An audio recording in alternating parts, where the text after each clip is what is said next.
सांसारिक वैभव प्राप्त होते हैं, धन, यश, कीर्ति, ऐश्वर्य, तो हम पागल बने टहलते हैं। इस संसार में मैं ही मैं हूं और कोई नहीं है। हमसे मजबूत कौन है? हमारे सैकड़ों बेटे हैं, हमारे हजारों नाती पोते हैं, हमारी कदर कौन करेगा? यही है मत गजराज। और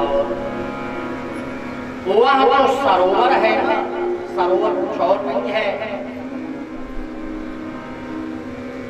यह हमारे सहस्रार चक्र के बारे में है। योगी जन जानते हैं कि जब हम अपने आधार चक्र से नाभि चक्र, हृदय चक्र होते हुए सहस्रारी चक्र पर आते हैं, तो हमारा प्राण रंध्र, जिसे हम ब्रह्म रंध्र कहते हैं, बचपन में आपने देखा होगा, यहाँ एक बड़ा ही नरम स्थान होता है जिसे तालू कहते हैं। माताएं उसी पर तेल डालती है, वही है ब्रह्मरंध्र। जब योगी अपने मन को, अपनी प्रवृत्तियों को उसी पर पहुंचाना शुरू कर लेता है, तो वो सिद्ध योगी होता है। उसे सिद्धियां और नव निधियां सुगमता से प्राप्त होने लगती हैं। शुकदेव जी कहते, राजन, और ऐसा मनुष्य अहंकार में पागल हुआ कहता रहता है, वैसे गजराज भी अपने पूरे परिवार के साथ उस जंगल में टहलता रहता था। इतना बलशाली था कि उसके सिर से मद छूटा रहता था, और उस मद की लालच में भौरे उसके सिर के आगे पीछे मंडराते रहते। सिंह भी उनके सामने आने से कतराता था।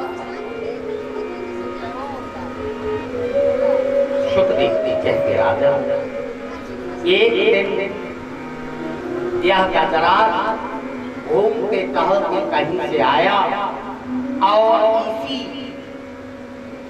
सरोवर में घुसता चला गया। पहले दिन उसने जलपान किया, बहुत शीतल जल था। थोड़ी देर उठाकर अपने सिर पर डाला और आराम मिला। उसके बाद उसने उस जल को उठाकर अपनी हथेलियों पर डाला।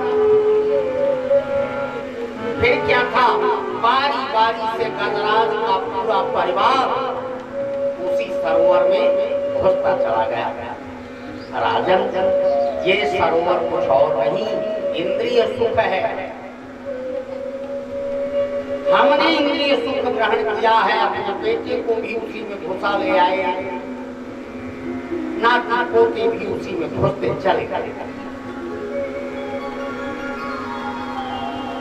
कथा के दो प्रवाह हैं, एक गजराज की कथा चली रही है, एक हमारे आत्मा की भी कथा चल रही है।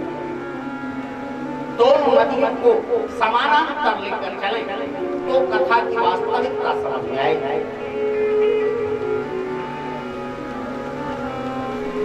शुकदेव जी कहते, राजा, इसी सरोवर में एक ग्राह रहता था, मगर घड़ियाल। आपकी भाषा में भी बताओ, क्रोकोडाइल।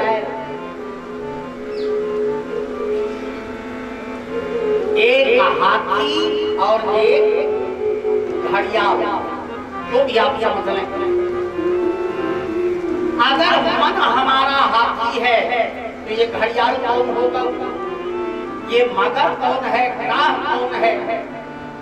ग्राह है मुखावस्था। एक बात बताओ, आपसे पूछा जाए भैया आप कब पैदा हुए, तो आप एक जन्म तिथि बताओ। आपकी शादी कब हुई, तो आप कोई तिथि बताओ। अब तो एक फैशन सा चल गया है, न जाने अंग्रेजी में क्या कहते हैं, मनाते हैं। कोई सरसरी पार्टी एनिवर्सरी कहते हैं, क्या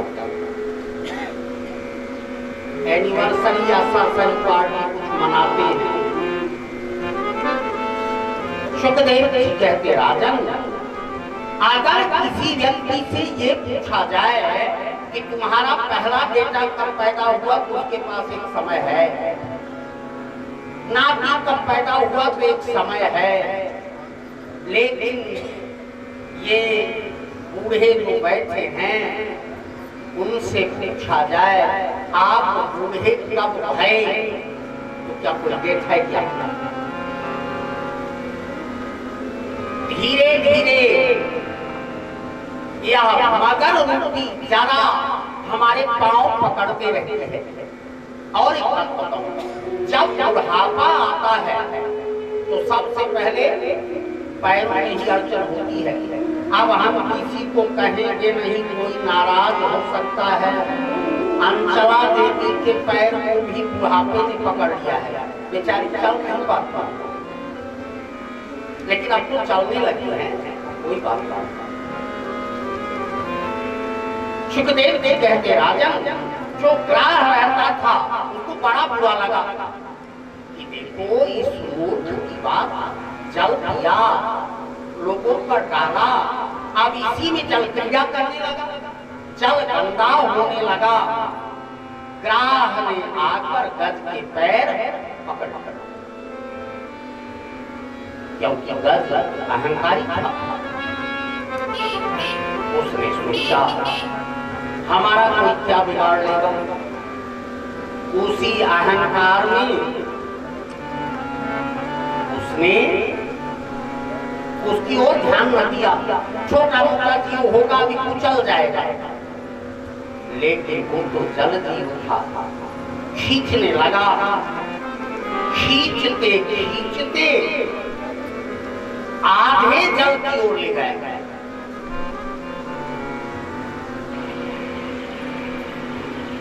कभी गजराज खींचकर बाहर ले आता और कभी ग्राह खींचकर अंदर ले आता। सुखदेव जी कहते राजा, वर्षों तक ये युद्ध चलता रहा। सभी हथिनियां सूर्ण से सूर्ण मिलाकर गजराज को खींचने का प्रयास करती, लेकिन ग्राह गजराज को गहरे पानी की ओर ले जाता। कुछ देर के बाद हथिनियों ने संग छोड़ दिया, जाने लगी जंगल की ओर। और जब जंगल की ओर जाने लगी, गजराज ने कहा देवियों, मैंने पूरे जीवन तक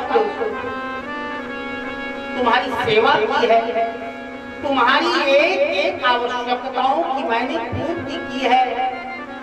मुझे अकेला मरने को छोड़कर आप चली जा रही हैं। हथिनियों ने कहा महाराज क्या करें, अब आपके लिए पूरा परिवार थोड़ा ही मरेगा। 6 महीने से हम बाहर खींच रहे हैं, आप बाहर आते ही नहीं हो, तो क्या करें? अब हम चलेंगे, खाएंगे, पिएंगे, कुछ करेंगे, बस इतना ही बहुत।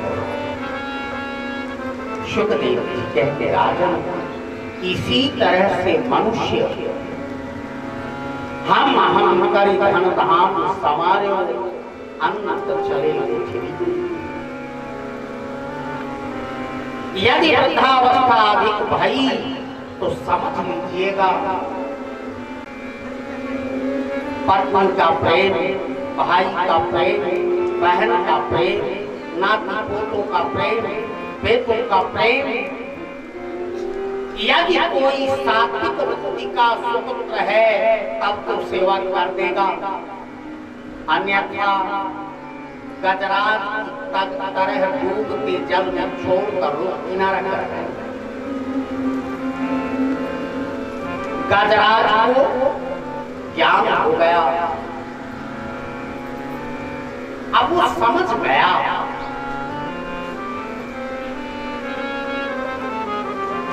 अब मेरा कोई नहीं है, जो मेरा है वही मेरे काम आ सकता है। उसने देखा उसी जल में जो कमल थे, एक सुमन उठाया, अपनी बुद्धि को एकत्रित किया, एवं व्यवसितो बुद्ध्या, उसने अपनी बुद्धि को इकट्ठा किया और उस परम नाम को याद किया। किस नाम को? सोतः सरशिरुबलेन गृहीतः तो दृष्ट्वा करुणतिं हरिखौपातचक्रम्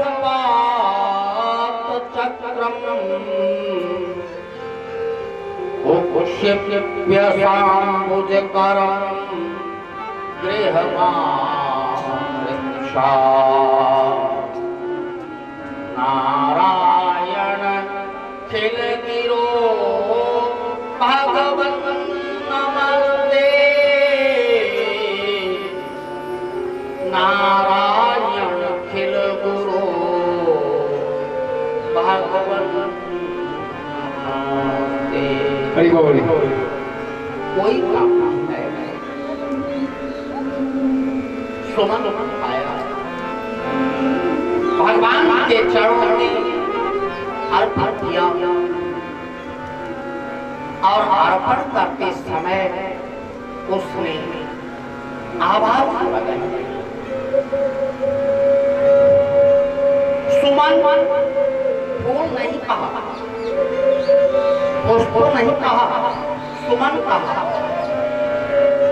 सुमन का मतलब सुंदर मन। सुंदर मन से उसने गोविंद को पुष्प अर्पण करते हुए कहा, हे प्रभु, बस अंतिम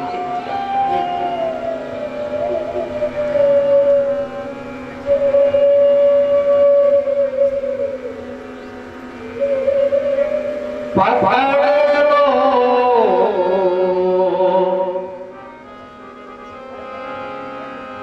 पकड़ लो हाथ मनमोहन, नहीं तो डूब जाएंगे। पकड़ लो हाथ मनमोहन, नहीं तो डूब जाएंगे।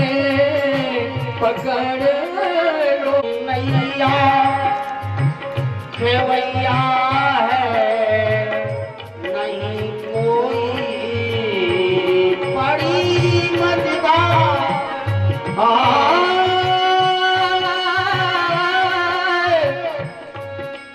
बड़ी मझधार में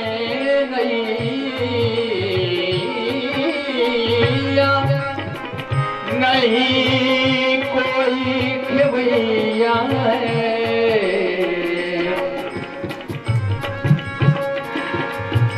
बड़ी मझधार में नैया, नहीं कोई खेवैया है। खेवैया आप बन जाओ, खेवैया आप बन जाओ, तो नैया पार जाएगी। खेवैया जाओ कि मैया आप बनाए शीशे के ऊपर लगी है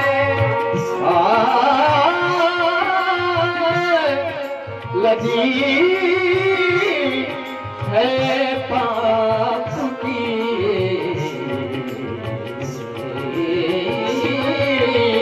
गठरी हमारे के ऊपर वजन का भारी है वजन का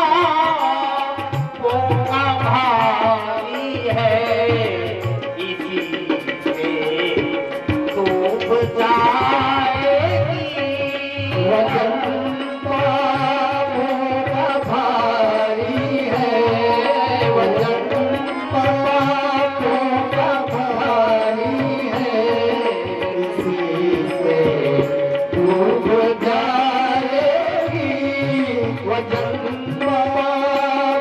का भारी है इसी से डूब जाएगी बड़े हाथ देखो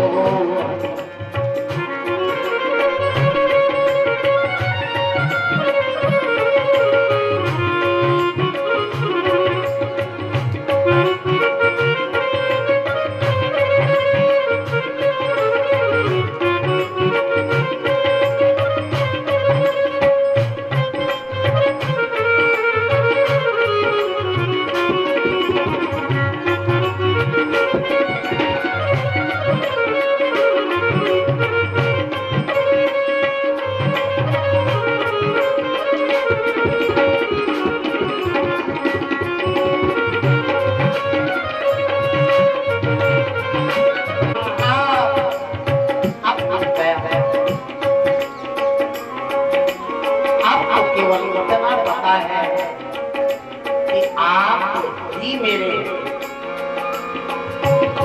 तुम्हारे